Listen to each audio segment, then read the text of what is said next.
Assalamualaikum warahmatullahi wabarakatuh. Salam Rahayu, Rahayu, Rahayu. Jumpa lagi dengan saya di channel Nyumadi Seluler Tutorial. Di kesempatan kali ini saya ada servisan handphone yaitu Samsung A50s. Dengan kendala handphone ini sudah hampir 1 tahun teman-teman. Hampir 1 tahun dianggurin karena handphone habis buat mainan game itu tiba-tiba mati sendiri, dan akhirnya user atau pelanggan atau beliau ini tidak sempat untuk memperbaiki handphonenya, jadi dianggurin di rumah dan untuk membeli handphone yang baru lagi. Dan di kesempatan kali ini saya akan berbagi tutorial bagaimana cara memperbaiki handphone Samsung A50s dengan kondisi handphone tiba-tiba mati total dan tidak bisa dicas sama sekali. Oke, perhatikan pada ampere dengan alat yang saya gunakan yaitu USB tester.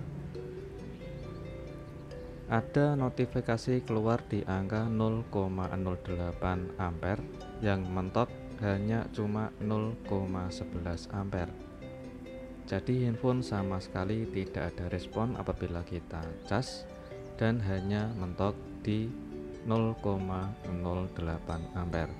Oke, kita coba untuk cek terlebih dahulu untuk infonya. Kita bongkar dulu di bagian backdoor atau tutup belakangnya. Oke, kita lepas untuk tutup belakangnya dan kita akan coba untuk membongkar infonya teman-teman.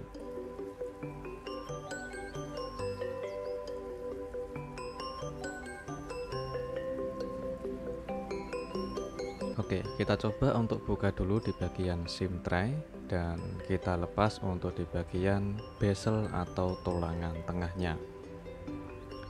Jadi penyebab di bagian handphone Samsung A50s ini tiba-tiba mati dan tidak bisa diaktifkan kembali dan juga tidak bisa dicas teman-teman. Besar kemungkinan penyebabnya di bagian mana, atau LCD-nya yang rusak karena ada bagian kaca atau screen-nya retak. Tapi sebelum kita koreksi terlebih dahulu, jadi sebelum kita mengerjakan kita cek terlebih dahulu. Oke, kita gunakan alat multitester. Kita coba untuk tes. Oke, jarum saya balik tidak short. Dan saya colokkan lagi untuk jarumnya di jalur positif dan negatif. Pada soket konektor baterai itu ada hambatan tapi tidak normal ya teman-teman, hanya di mentok 0,01 saja. Oke, kita coba untuk pancing dulu, yaitu atau kita suntik di bagian baterainya dulu karena sudah lama handphone tidak dipakai atau sudah lama handphone mati total dan dianggurin selama 1 tahun. Oke, kita coba untuk koneksikan dulu. Kita pancing atau kita suntik menggunakan power supply dan jangan sampai kebalik untuk kutub positif dan kutub negatifnya teman-teman. Oke, jika sudah sesuai kutub positif dan kutub negatif di bagian soket konektor baterai, selanjutnya kita nyalakan power supply-nya. Oke, sudah terdeteksi untuk di bagian ampere pada volt pada baterainya. Kita naikkan voltnya, otomatis nanti ampernya akan ikut juga naik. Oke, cukup kita di angka 5 volt. Kita coba tunggu beberapa menit kemudian. Oke, setelah terasa baterai sudah terisi, kita coba untuk cek kembali.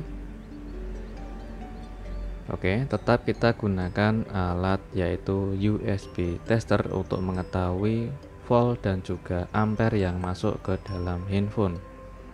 Oke, kita koneksikan menggunakan kabel USB chargernya dan tetap sama saja di 0,08 dan mentok di 0,11 ampere saja, dan handphone tidak sama sekali tidak menyala ya teman-teman, tidak ada respon untuk pengisian baterainya.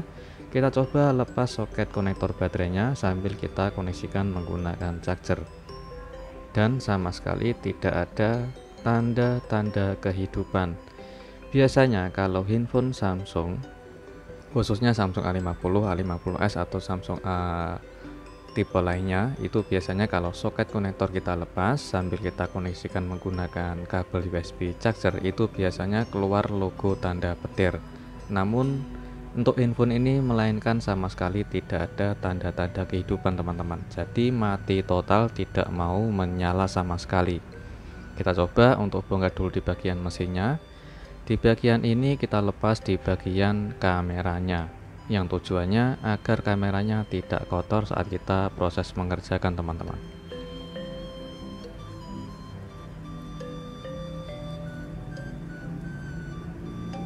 Oke, setelah kita simpan kameranya, kita koreksi dulu karena untuk di bagian handphone ini mati total.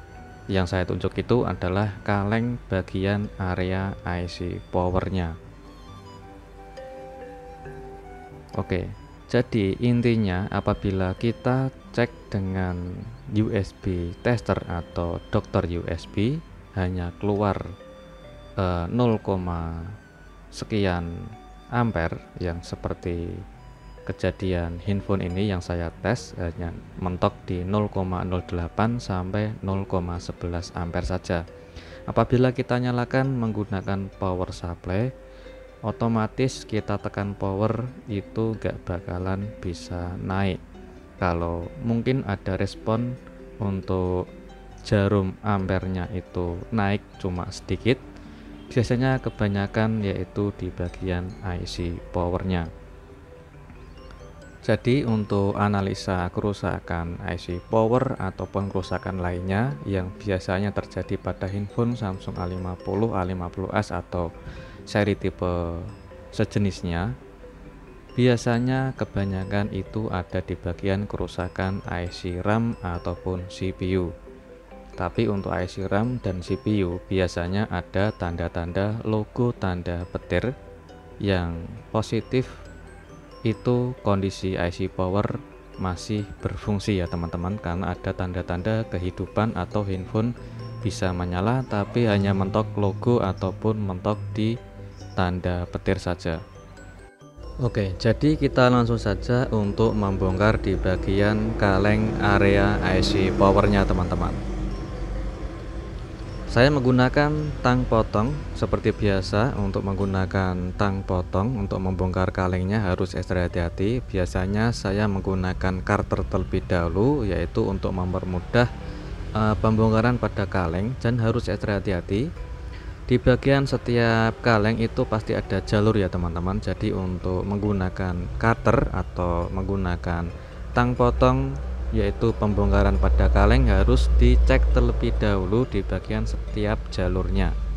Dan alhamdulillah setelah saya cek kondisi mesin saat pembongkaran kaleng, alhamdulillah tidak ada jalur yang rusak ya teman-teman, masih aman semua di setiap jalurnya. Kita coba untuk mengerjakan di bagian ini. Yang saya tunjuk itu adalah osilator pada handphone Samsung A50s. Jadi biasanya berdekatan sama IC power. Jadi IC osilator ini atau kristal pada IC power atau di sebelah IC power itu biasanya bermasalah teman-teman, yang menyebabkan handphone tiba-tiba mati total dan tidak bisa menyala ataupun responnya hanya di 0,01 atau 0,08 ataupun 0,010 atau 11 ampere. Kita coba untuk panasi atau kita reheat ataupun kita goyang, dan sambil juga kita memanasi di bagian IC powernya. Jadi sambil kita panasi di bagian komponen pada IC kristal atau osilatornya, sambil juga kita bisa mereheat atau kita panasi di bagian IC powernya teman-teman. Oke, setelah kita panasi, kita diamkan dulu hingga mesinnya dingin, dan sekarang kita coba untuk pengetesan ulang. Apakah dengan cara ini kita akan bisa menyalakan handphonenya, atau kondisi handphone ini bisa menyala dengan normal atau tidak? Kita cek terlebih dahulu. Oke, kita siapkan untuk chargernya dulu ya teman-teman. Kita siapkan chargernya beserta menggunakan USB charger, yaitu untuk mengetahui hambatan ampere atau volt yang masuk ke dalam handphone. Oke, perhatikan pada alat USB charger yang saya gunakan. Kita coba untuk koneksikan menggunakan charger. Keluar berapa ampere atau tetap sama yang sudah kita kerjakan tadi teman-teman.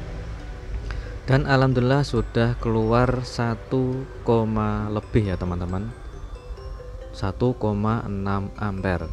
Ini positif, handphone bisa mengisi atau di bagian chargernya ada respon. Oke, alhamdulillah ada di angka 15% baterainya teman-teman. Jadi alhamdulillah sudah sukses. Ada tanda-tanda kehidupan, tapi jangan serang dulu, kita tunggu sebentar hingga kondisi baterainya bisa mengisi atau bisa menambah teman-teman. Oke, setelah kita tunggu beberapa menit kemudian kita cek kembali karena sudah ada pengisian daya baterai. Kita coba untuk menyalakan handphonenya teman-teman. Oke, kita coba untuk buka layar kuncinya dulu untuk mengetahui berapa persentase baterainya setelah kita menunggu beberapa menit kemudian. Dan alhamdulillah untuk persentasenya sudah nambah di angka 24% teman-teman. Kita coba nyalakan handphonenya, apakah handphone bisa menyala atau tidak teman-teman. Oke, alhamdulillah handphone sudah menyala, keluar logo Samsung, dan kita tunggu apakah bisa loading sampai menu atau tidak teman-teman. Oke, sudah berubah untuk logonya dan bisa loading Androidnya. Kita coba tunggu beberapa menit kemudian atau beberapa detik kemudian bisa menyala sampai menu atau tidak teman-teman. Oke, dan alhamdulillah handphone sudah bisa menyala sampai menu. Kita coba untuk buka layar kuncinya. Oke, handphone sudah bisa menyala ya teman-teman. Jadi alhamdulillah kerusakannya hanya ada di bagian komponen IC kristal atau osilator yang berdekatan di bagian IC powernya. Jadi sebelum kita mengganti, kita bisa memperbaiki dengan cara kita rehot atau kita goyang di bagian komponennya. Sekaligus kita bisa memanasi atau kita goyang di bagian IC powernya. Semoga bermanfaat dan jumpa lagi di tutorial berikutnya. Assalamualaikum warahmatullahi wabarakatuh.